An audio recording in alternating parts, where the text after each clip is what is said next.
जी, आज हम शुरू करने जा रहे हैं हिस्ट्री का 6th चैप्टर भक्ति Sufi traditions.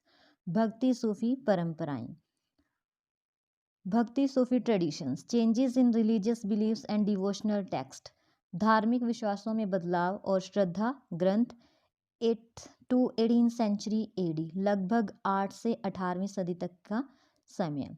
Changes in religious beliefs and devotional texts. This chapter discusses how textual traditions have been used by historians to understand भक्ति सूफी traditions.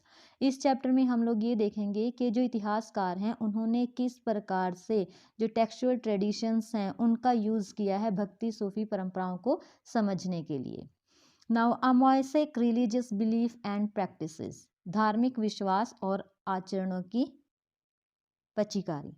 Perhaps the most striking feature of this phase is the increasing visibility of a wide range of goods and goddesses in sculpture as well as in text. देखिए, इस काल की सबसे महत्वपूर्ण विशेषता जो थी वो यह थी कि इस समय में अनेक तरह के देवी और देवता सामने आ रहे थे। के रूप में भी, मूर्ति कला के रूप में भी और साहित्य के रूप में भी देवी देवता, अलग अलग देवी देवता सामने आ रहे थे। At one level, this indicates the continued and even extended worship of the major deities Vishnu, Shiva, and Goddess, each of whom was visualized in a variety of forms. और एक तथ्य यह है कि विष्णु, शिव और देवी इनको अनेक रूपों में व्यक्त किया जा रहा था और इनकी जो पूजा पद्धति थी वो भी बहुत ज़्यादा प्रचलन में थी। Now, one of the most striking example of this process is evident at Puri, Orissa, where the principal deity was identified by the 12th century as Jagannath, literally the Lord of World, a form of Vishnu. देखिए, यहाँ पर इसी परिपाटी का एक example आता है, means मूर्ति पूजा का एक एग्जाम्पल यहाँ पे दिया गया है, जो कि उड़ीसा में जो पुरी मंदिर है वहाँ पे भगवान जगन्नाथ हैं, जिनका शाब्दिक अर्थ है संपूर्ण विश्व का स्वामी, और विष्णु के एक स्वरूप के रूप में इनको यहाँ पे प्रस्तुत किया गया है। The integration of cults. Some instances of integration are evident amongst goddess cult as such. Worship of the goddess, often simply in the form of a stone smeared with oryx, pale yellow clay cavity, was evidently widespread. These local deities were often incorporated within the Puranic framework by providing them with an identity as the wife of the principal male deity. Sometimes they were equated with Lakshmi, the wife of Vishnu, in other instance with Parvati, the wife of Shiva. देखिए, मूर्ति पूजा के यहाँ पे example ये आते हैं कि यहाँ पे जो अलग अलग देवी देवताओं के संप्रदाय थे उनमें समन्वय भी दिखाई गया है, और ज़्यादातर जो देवी की उपासना करने वाले लोग थे वो उसको सिंदूर में से पोते गए पत्थर के रूप में उसकी पूजा की जाती थी।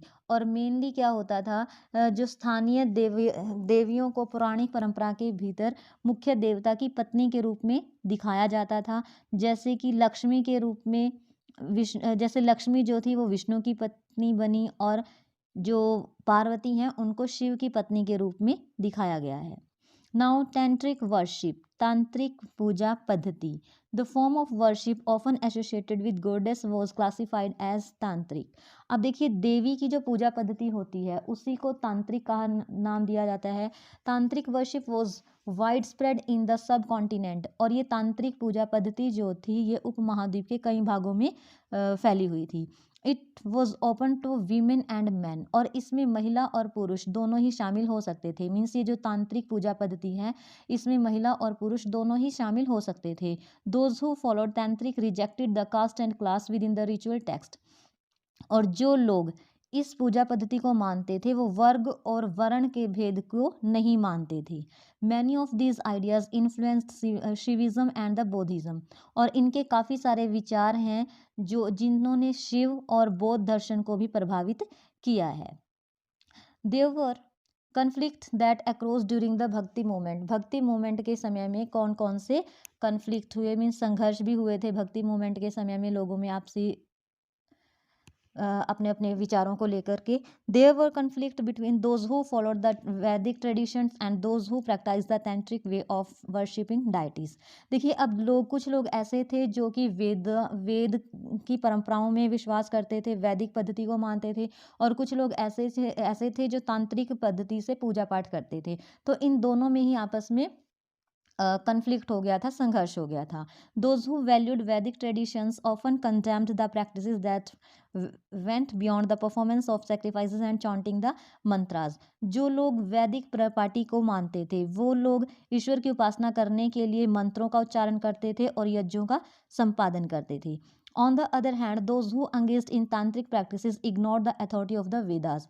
और दूसरी तरफ जो लोग मतलब तांत्रिक पद्धति को मानने वाले लोग थे, वो वेद की सत्ता को नहीं मानते थे। डिफरेंसेस एंड कन्फ्लिक्ट, भेद और संघर्ष। द ट्रेडिशन ऑफ डिवोशन और भक्ति need to be located within this contest. Devotional worship had a long history of almost 1,000 years before the period we are considering. During this time, expression of devotion ranged routine worship of deities within text. Adoration with devotees attained a trance-like state. The singing and chanting of devotional composition was often a part of such modes of worship. This was particularly true of the Vaishnava and Shiva sects. देखिए, अब जो यहाँ पे भक्तिपूर्ण जो ये परंपराएं हैं, दोनों में ही द्वंद्व दिखाई देता था। जैन धर्म और बौद्ध धर्म में भी आपस में तनाव बने रहते थे, और इसी प्रकार से ये जो समय था भक्ति काल का, इसके दौरान आपस में ही उनमें द्वंद्व चलता रहता था और भक्तिपूर्ण उपासना की जाती थी। इस समय में भक्ति प्रदर्शन में मंदिरों में इष्ट देव की आराधना से लेकर के उपासकों का प्रेम भाव में तल्लीन हो जाना दिखाई पड़ता है। भक्ति रचनाओं का उच्चारण अथवा उनका गाया जाना इस उपासना पद्धति के अंश थे। वैष्णव और शैव संप्रदायों पर तो यह मतलब ये जो कथन है विशेष रूप से लागू होता था। मतलब वो अपने जो ग्रंथ थे, उनके जो धर्म थे, उनको गा करके, उच्चारण करके उनको अपनी पूजा पद्धति ये लोग करते थे। नाउ पॉइंट्स ऑफ प्रेयर, उपासना की कविताएं। The historians of religious classified bhakti tradition into two broad categories, saguna with attributes and nirguna without attributes. देखिए, इतिहासकार जो हैं उन्होंने भक्ति परंपरा को दो भागों में बांटा है, एक सगुण और दूसरा निर्गुण। Shaguna included tradition that focused on the worship of specific deities such as Shiva, Vishnu and the avatars, incarnations and form of the goddess और देवी। देखिए, सगुण क्या होते हैं? इस वर्ग में शिव, विष्णु और उनके अवतार व देवी देवताओं की आराधना की जाती है, जिनकी मूर्त रूप में अवधारणा होती है। और निर्गुण भक्ति on the other hand was worship of an abstract form of God. निर्गुण भक्ति परंपरा में क्या होता है? ईश्वर को निराकार मान करके उसकी उपासना की जाती है। तो सगुण में क्या आ जाएगा? उसका मूर्ति पूजा की जाती है, और निर्गुण में उसको निराकार रूप में मानकर उसकी पूजा की जाती है। नाउ अर्ली ट्रेडिशन ऑफ भक्ति ट्रेडिशन सगुण, निर्गुण, एंथ्रोपोमेट्रिक फॉर्म और एब्स्ट्रैक्ट फॉर्म। देखिए, सगुण और निर्गुण हम लोग पहले ही डिस्कस कर चुके हैं कि जिसमें सगुण मीन्स मूर्ति रूप में पूजा की जाती है, और निर्गुण जिसमें निराकार रूप की उपासना की जाती है। Now the Alvars and the Nayanars of Tamil Nadu. During the 6th century, some of the bhakti movements were led by the alvars and nayanars. The literal meaning of the alvar is those who are immersed in the devotion of Vishnu. The meaning of the word Nayanar is those who were devotees of Shiva. They traveled from place to place singing hymns in the praise of their god. During their travel, the alvars and Nayanars identified certain shrines as abode of their chosen deities. Later, big temples were built at those places and developed as pilgrimage center. देखिए, अब 6th century में क्या हुआ, भक्ति आंदोलन जो थे उनकी शुरुआत हुई, और यहाँ पे भक्ति आंदोलन अलवार और नायनारों के नेतृत्व में हुआ था। अलवार आपको पहले ही बता दिया गया है, जो कि विष्णु की पूजा करने वाले थे, अलवार उनको कहा जाता था। और शिव की पूजा करने वाले जो थे उनको क्या कहा जाता था? उनको कहा जाता था नयनार। विष्णु की पूजा करने वालों को अलवार कहा जाता था, और शिव की पूजा करने वालों को नयनार कहा जाता था। तो इसको ध्यान में रखेंगे। और ये जो लोग थे अपने अपना अपने अपने मतलब इष्ट की स्तुति करने के लिए भजन गाते हुए एक जगह से दूसरी जगह पर घूमते रहते थे। और अपने ट्रैवल के दौरान जब भी इनको अपनी यात्रा के अनुसार कुछ पावन स्थल मिल जाते थे तो उस जगह को ये अपने जो इनके मुख्य देवता होते थे, इष्ट देवता होते थे, उसका निवास स्थान उसका वहाँ पे उस बना दिया जाता था। और बाद में इन्हीं स्थानों पर मंदिरों का निर्माण किया जाता था and dwelled as pilgrimage centre. और ये ही जो सेंटर थे, फिर ये जो विशाल मंदिर बनाए जाते थे, ये बाद में धर्म स्थल या तीर्थ स्थल बन जाते थे। अलवार्स एंड नयनार्स, थोड़ा डिस्क्रिप्शन देख लीजिए इसका। 12th अलवार्स हैं और 10th Alvars Kulashekhara Alvar only Keralite Periya Puranam Sekkizhar रेल्फ अबाउट 63 नयनार्स 63 नयनार हैं। Work of 12 Alvars compiled in the 10th century Nalayira Divya Prabandham, इन्होंने एक बुक लिखी थी नलियरा दिव्य प्रबंधम जो कि अलवारों के द्वारा लिखी गई थी। कंप्लीशन ऑफ अपार सुंदरार एंड सबंदार तेवरम, और इनको इनके द्वारा लिखा गया था। अपार हैं और सुंदर हैं और सबंदर हैं, इनके द्वारा इनको लिखा गया था। अब इनके द्वारा जो लिखी गई ये जो साहित्य इन्होंने लिखा था इसको तवरम कहा जाता है। ठीक है जी, तवरम इसको कहा जाता है। मीन्स ये जो इन्होंने कविताएं लिखी थी अपने देवताओं की स्तुति में, इन्हीं कविताओं को क्या कहा जाता है, तवरम इनको कहा जाता है। तो इसको ध्यान में रखिएगा आप लोग, तवरम क्या होता है, अपने देवताओं की स्तुति में लिखी गई जो कविताएं हैं उनको तवरम कहा जाता है।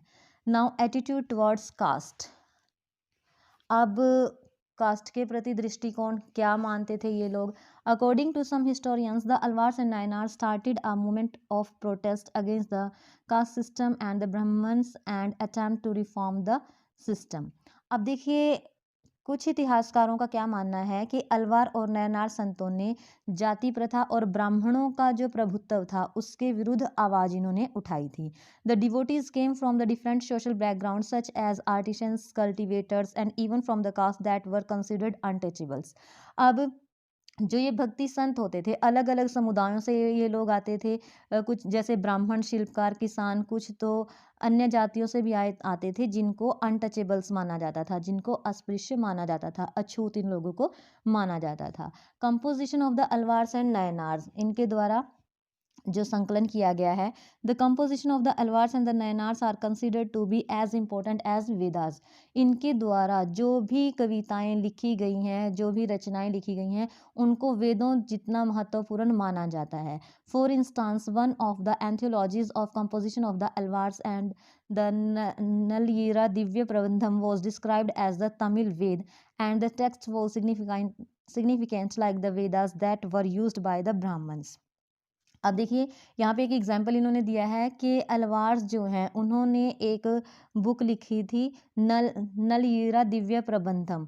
ठीक है, नलयीरा दिव्य प्रबंधम, इसको तमिल के वेद के रूप में जाना जाता है। और इस ग्रंथ का महत्व संस्कृत के चारों वेदों जितना बताया गया है जो ब्राह्मणों द्वारा इसको प्रोषित किया गया है। नाउ वीमेन डिवोटीज, अब स्त्री भक्त। One of the striking feature of this tradition was the presence of women. For example, there was a sant poet called Andal, a woman alvar। देखिए इस परंपरा की सबसे बड़ी विशेषता क्या थी कि यहाँ पे जो स्त्रियां थी वो भी भक्त थी। और यहाँ पे एक एग्जाम्पल आपको दिया है अंडाल नामक स्त्री का, जो कि कौन है, ये अलवार हैं। ठीक है, अंडाल अलवार, ए से दोनों के नाम बने, तो इसको आप लोग अच्छे से ध्यान में रख सकते हो, अ से अंडाल, अ से अलवर। तो ये जो थी अंडाल नामक स्त्री, ये अलवार का मीन्स क्या होता है, विष्णु की प्रेयसी थी ये। हर कंपोजिशन वर संग एंड संग इवन टुडे। अनदर वीमेन कारकाइल अमियार, कारकाइल अमियार, पहली अंडाल बताया आपको जो कि अलवार संत थी, और दूसरी कारकाइल अमियार थी जो कि शिव की भक्त थी। ठीक है, ये दोनों महिलाएं याद रखिएगा, अंडाल और क्राइल अमियार। तो अंडाल जो है वो एक अलवार भक्त संत थी और कराकाइल अमियार जो है वो शिव भक्त थी।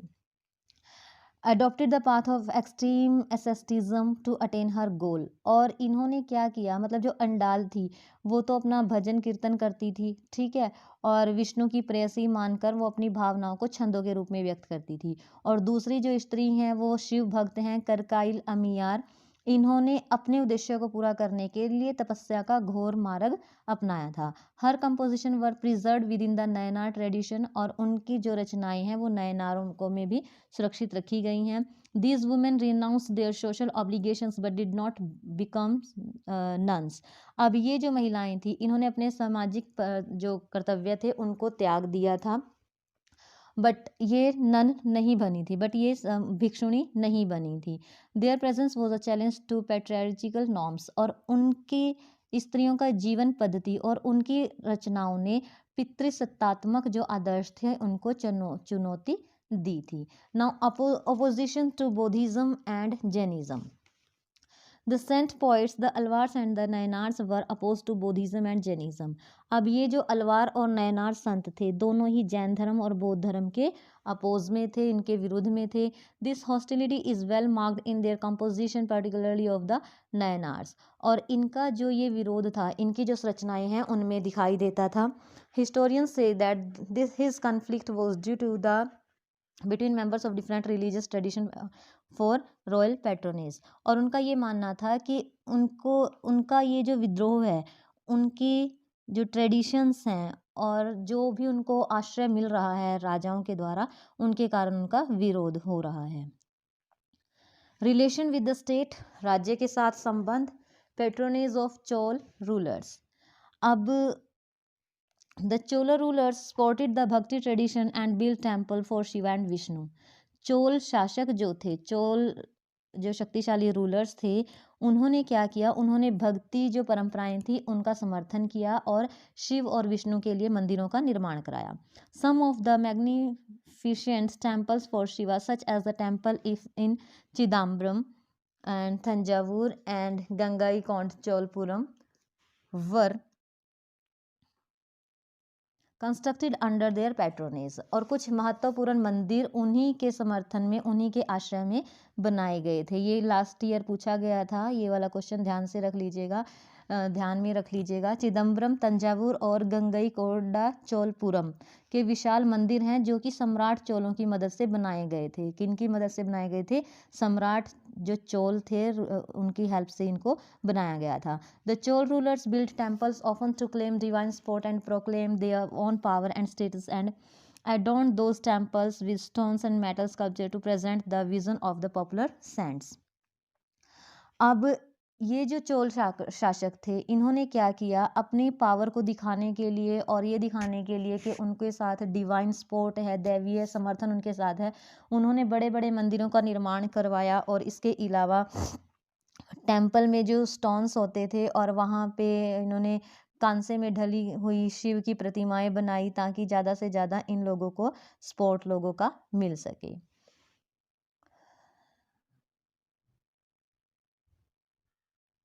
द वीर शैव ट्रेडिशन इन कर्नाटका। कर्नाटक की वीर शैव परंपराएं।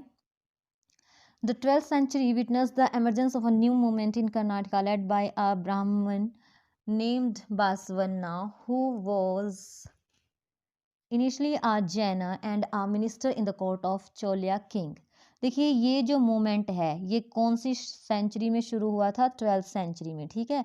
वैरशैव मूवमेंट जो है ये कब शुरू हुआ था? 12th सेंचुरी में।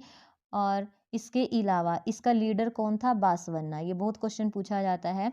बासवन्ना था इसका लीडर। और जो मतलब पहले ये एक जैन था, जैन मत को मानता था, बट बाद में ये ब्राह्मण बन गया था, ठीक है जी। तो और एक मतलब चालुक्य राजा के दरबार में मंत्री था। His followers were known as Vira Shiva, heroes of Shiva और Lingayats, wearer of the linga. Lingayats continue to be an important community in the region to date. देखिए अब इनके अनुयायी जो थे उनको वीर शैव कहा जाता था या लिंगायत भी उनको कहा जाता था। वीर शैव और लिंगायत उनको कहा जाता था। वीर शैव का मीन्स क्या होता है? वीर शैव का मीन्स होता है हीरोज ऑफ शिवा, शिव के हीरो, शिव के वीर। ठीक है, एंड वियरर्स ऑफ लिंगा, लिंग को धारण करने वाले। अब ये जो लोग थे, इस समुदाय के जो लोग थे, अपने लेफ्ट शोल्डर पे उसमें एक छोटे से केस में छोटा सा शिवलिंग धारण करते थे। The worship Shiva in his manifestation as a ling, and man usually wear a small linga in a silver case on a loop strung over the left shoulder. अपने लेफ्ट शोल्डर पे ये लिंग को धारण करते थे। Lingayats believe that on death the devotee will be united with Shiva and will not return to this world. Lingayat का जो ये मानना था कि मृत्यु के बाद वो जो हैं वो अपने शिव में लीन हो जाएंगे और दोबारा से संसार में नहीं लौटेंगे. Therefore, they did not practice funerary rites such as ceremonies prescribed in the धर्मशास्त्र. और इस कारण से धर्मशास्त्र में बताए गए श्राद्ध संस्कार का वे पालन नहीं करते थे और अपने मृतकों को विधिपूर्वक दफनाते थे. Instead, they ceremonially bury their dead. The Lingayats challenged the idea of caste and the pollution attributed to certain groups by Brahmas. They also questioned the theory of rebirth. देखिए, लिंगायतों ने जाति की अवधारणा और कुछ समुदायों के दूषित होने की ब्राह्मणी अवधारणा का विरोध किया. पुनर्जन्म के सिद्धांत पर भी इन्होंने प्रश्न चिन्ह लगाया था. मतलब ये लोग मानते थे कि कोई भी प्रदूषित नहीं है और पुनर्जन्म होता है या नहीं होता है, इसके ऊपर भी इन्होंने क्वेश्चन मार्क लगाया था. Those won them followers amongst those who were marginalized within the Brahminical social order. और इनके ज़्यादातर अनुयायी लोग वो होते थे जिनको ब्राह्मणीय सामाजिक व्यवस्था में निम्न स्थान दिया जाता था.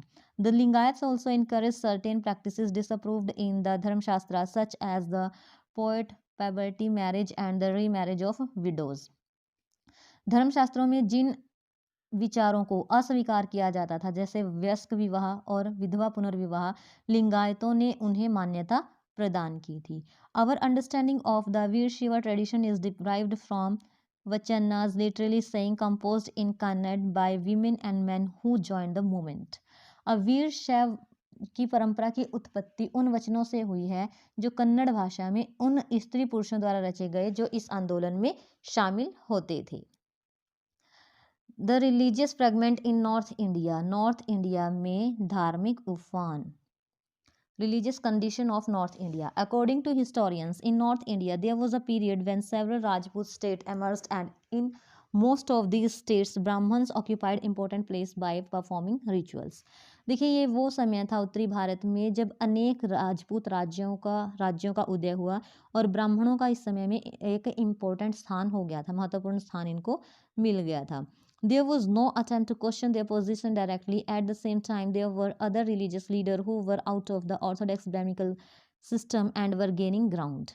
और इसी समय में मतलब ऐसा कोई व्यक्ति नहीं था जो उनकी प्रभु सत्ता को चुनौती दे सकता था, और इसी समय वे धार्मिक नेता जो रूढ़िवादी धार्मिक ढांचे के बाहर थे उनका भी विस्तार हुआ. These include the नाथ, जोगीज एंड सिद्धास. और इनमें कौन लोगों को शामिल किया गया है? ऐसे नेता थे नाथ, जोगी और सिद्ध. Many of them came from artisanal groups such as weaver who were well organized. और इनमें से काफ़ी कुछ लोग ऐसे शिल्पी समुदाय के थे जिनमें जुलाहे भी शामिल थे. These religious leaders questioned the authority of Vedas. However, they were unable to win the support of the ruling elites. अब इन नेताओं ने वेद की जो सत्ता है उसको चुनौती दी, और इसके अलावा फिर भी ये जो रूलिंग एलाइट थे, मीन्स जो अभिजात वर्ग था, जो विशिष्ट वर्ग था, उनके प्राश्रय इनको हासिल नहीं हो पाया. Turkish conquest culminated in the establishment of the Delhi सल्तनत. और इसके अलावा एक और नया यहाँ पे चेंज आया कि तुर्की लोगों का आगमन हुआ. The power of many Rajput rulers were thus under determined and also of the Brahmins who were associated with those kingdom. और इस समय में सल्तनत की स्थापना से राजपूत राज्यों का जो प्रभुत्व था वो खत्म हो गया, और उसी समय ब्राह्मणों का जो प्रभाव था वो भी मतलब जो उनका अधिकार था वो भी कम हो गया था. The coming of the Sufis was a significant part of this development. और इस प्रकार से सूफियों का आगमन इन परिवर्तनों का एक महत्वपूर्ण अंग था. The coming of Turkish and the Islamic tradition. अब टर्किश का आना और इस्लाम का उदय होना। मोहम्मद बिन कासिम कॉन्कर्ड सिंध इन 1711। ये भी क्वेश्चन बहुत इंपॉर्टेंट है। मोहम्मद बिन कासिम ने भारत पर या सिंध पर कब आक्रमण किया था? 1711 एडी में। Sindh became a part of Khalifa's domains during the 13th century. The Turkish and Afghans established the Delhi Sultanate.